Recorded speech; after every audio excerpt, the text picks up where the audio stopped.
BBC বাংলার অধিবেশন প্রবাহতে আপনাদের স্বাগত। আজ আপনাদের সাথে লন্ডন স্টুডিও থেকে আছি মানসী বড়ুয়া, আর ঢাকায় আমার সাথে থাকছেন আকবর হোসেন।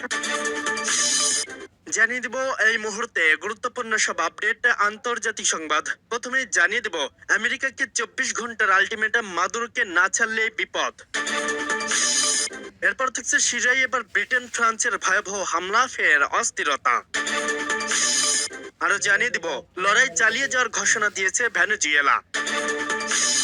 এবং সর্বশেষ থাকছে ইরানের সরাসরি হামলা করবেন ট্রাম্প। এতক্ষণ শুনছিলেন সংবাদের শিরোনাম, এখন বিস্তারিত। তবে তার আগে অনুরোধ থাকবে এই ভিডিওটিতে একটি লাইক এবং কমেন্ট করে জানিয়ে দিন কোন জেলা থেকে বা কোথা থেকে আপনি আমাদের এই ভিডিওটি দেখছেন এবং শুনছেন। আমেরিকাকে 24 ঘন্টার আলটিমেটাম, মাদুরোকে না ছাড়লে বিপদ। সার্বভৌমত্বকে পদদলিত করে মার্কিন সামরিক বাহিনীর আগ্রাসী হামলা এবং নির্বাচিত প্রেসিডেন্ট নিকোলাস মাদুরোকে আটকের ঘটনায় বিশ্বজুড়ে প্রতিবাদের ঝড় উঠেছে। রাশিয়া, চীন ও ইরানের মতো দেশগুলো এই ঘটনাকে আন্তর্জাতিক আইনের চরম লঙ্ঘন এবং দক্ষতাপূর্ণ আচরণ হিসেবে আখ্যায়িত করেছে। অনেক দেশের মতো এমন পদক্ষেপ বিশ্ব রাজনীতিতে অস্থিরতা বাড়াবে এবং সহিংসতার ঝুঁকি আরো গভীর করবে। একই সঙ্গে জাতিসংঘের ভূমিকা নিয়েও প্রশ্ন উঠতে শুরু করেছে। শনিবার ভোরে দক্ষিণ আমেরিকার দেশ ভেনেজুয়েলায় আক্রমণ চালায় যুক্তরাষ্ট্র। মার্কিন প্রেসিডেন্ট ডোনাল্ড ট্রাম্প সেই খবর দিয়ে মাদুরোকে স্ত্রী সহ আটক করে ভেনেজুয়েলার বাইরে নিয়ে যাওয়ার কথাও বলেছেন। আক্রমণের পর এক্সে এক বিবৃতিতে মার্কিন উপপররাষ্ট্রমন্ত্রী ক্রিস্টোফার লাউন্ড দাবি করেন, ভেনেজুয়েলা এক নতুন ভোট দেখাচ্ছে। স্বৈরশাসকের বিদায় হয়েছে, এখন সেই তার অপরাধের জন্য বিচারের মুখোমুখি হবে। এদিকে ভেনেজুয়েলায় যুক্তরাষ্ট্রের আক্রমণে উদ্বেগ জানিয়েছে রাশিয়া। সশস্ত্র আগ্রাসনের ঘটনায় নিন্দা জানিয়েছে রুশ পররাষ্ট্র মন্ত্রণালয়। এদিকে এক ঘটনাকে একটি সার্বভৌম রাষ্ট্রের উপর যুক্তরাষ্ট্রের প্রকাশ্যে বল প্রয়োগ বলে অভিহিত করেছে চীন, এবং একই সঙ্গে তীব্র নিন্দাও জানিয়েছে। ভেনেজুয়েলার উপর হামলার ঘটনায় তীব্র নিন্দা জানিয়েছে ইরান সরকার। দেশটির সর্বোচ্চ নেতা আয়াতুল্লাহ আলী খামেনির এক্সে লিখেছেন, সবচেয়ে গুরুত্বপূর্ণ বিষয় হলো যখন কেউ বুঝতে পারে ভুয়া দাবির মাধ্যমে কোনো শত্রু, কোনো সরকার বা জাতির ওপর কিছু চাপিয়ে দিতে চায়, তখন তাদের অবশ্যই সেই শত্রুর বিরুদ্ধে কঠোরভাবে দাঁড়াতে হবে। তিনি বলেন, আমরা তাদের কাছে মাথা নত করব না। আল্লাহর ওপর ভরসা ও জনগণের সমর্থনের উপর আত্মবিশ্বাস রেখে আমরা শত্রুকে পদদলিত করব। তারা একটি বিবৃতিতে ভেনেজুয়েলার উপর যুক্তরাষ্ট্রের আগ্রাসনের নিন্দা রেসপন্স। ইরানের পররাষ্ট্র মন্ত্রণালয় বলছে, ভেনেজুয়েলায় আমেরিকান বাহিনীর এই হামলা জাতীয় সার্বভৌমত্ব ও আঞ্চলিক অখণ্ডতার স্পষ্ট লঙ্ঘন। এই ঘটনায় ইরান কঠোর নিন্দা জানাচ্ছে। ভেনেজুয়েলা হামলার ঘটনার পর সংঘাত বাড়াতে না দেওয়ার আহ্বান জানিয়েছে স্পেন। এছাড়া পরিস্থিতি গভীরভাবে পর্যবেক্ষণ করা হচ্ছে বলে জানিয়েছে ইইউ, জার্মানি ও ইতালি।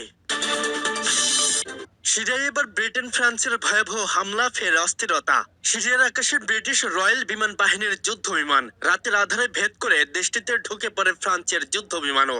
মূলত এটি ছিল তাদের যৌথ অভিযান। সিরিয়ার উত্তর পালামিরায় সশস্ত্র জঙ্গি গোষ্ঠী আইএস এর গোপন ঘাঁটিতে বিপুল অস্ত্র ও গোলাবারুদ মজুদ আছে এমন খবরে অভিযানে যায় ফ্রান্স ও ব্রিটেন।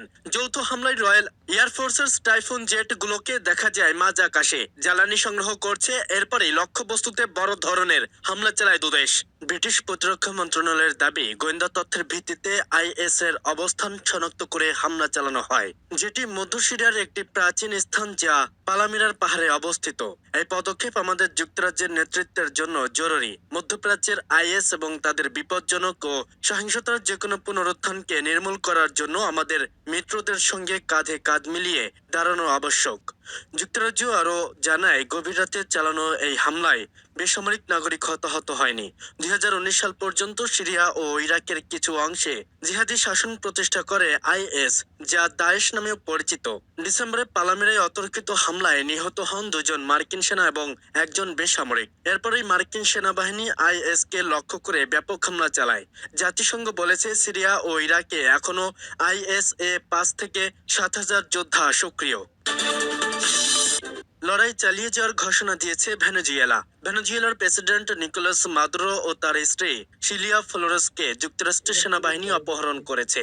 শনিবার ভোরের দিকে যুক্তরাষ্ট্রের দেশটিতে এই সামরিক অভিযান চালায়। বিশেষ বাহিনীর ডেল্টা ফোর্স পাঠিয়ে মাদুরো দম্পতিকে আটক করা হয় বলে মার্কিন প্রেসিডেন্ট ডোনাল্ড ট্রাম্প সংবাদ সম্মেলনে ঘোষণা দিয়েছেন। মার্কিন প্রশাসনের দাবি, অভিযানে মাদুরো ও তার স্ত্রী আটক করা হয়েছে। নিউ ইয়র্কে তাদের বিরুদ্ধে মাদক ও নার্কো সন্ত্রাসীদের মতো গুরুতর অভিযোগে বিভাগের মামলা দায়ের করা হয়েছে বলে জানিয়েছে ওয়াশিংটন। ট্রাম্প বলেন, অপারেশনের পর যুক্তরাষ্ট্রের এখন ভেনেজুয়েলার দায়িত্ব নেওয়ার জন্য প্রস্তুত। তারা দেশটিকে নিরাপদ করে এটি রাজনৈতিক রূপান্তরের চেষ্টা করবে। তবে ভেনেজুয়েলার ভাইস প্রেসিডেন্ট ডেলসি রদ্রিগেজ টেলিভিশনে সরাসরি ভাষণে বলেন, মাদুরোই দেশের একমাত্র এবং বৈধ প্রেসিডেন্ট। তিনি যুক্তরাষ্ট্র এই অভিযানকে আগ্রাসন, অনুপ্রবেশ ও অবৈধ অপহরণ দাবি করে করা ভাষার নিন্দা জানান।